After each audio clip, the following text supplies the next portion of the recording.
Ndinonzi Elijah Kadumbo. Ndinorimira kuIdesley Farm kuRuwa.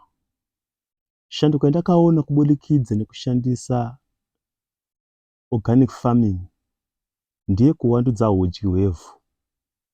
Kare kangu ndaishandisa nzira yechizvino zvino inoshandiswa mishonga nemidziyo inotsindira pasi.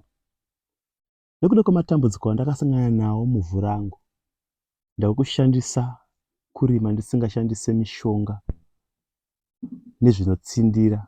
Ndakushandisa nzira inonzi pachirungu organic farming. Shanduko yandakawana ndeyekuti ivhu rangu rave nehudyu hunodiwa nembesa kubudikidza nekushandisa manyowa nemakombosti.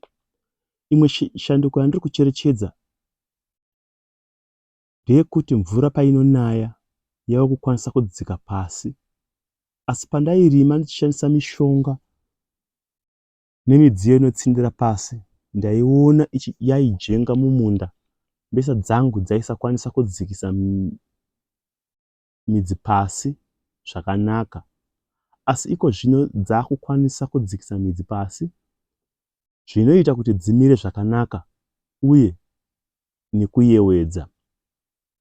Ndiri kuitawo zvekufukidza ivhu rangu inonzi mulching pachirungu. Kumashure uko ivhu rangu raiomarara pamusoro, mvura ichijenga nekuwirira zvakanyanya.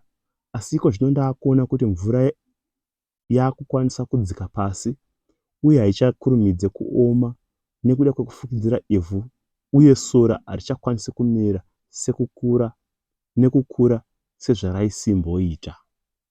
Ndatenda.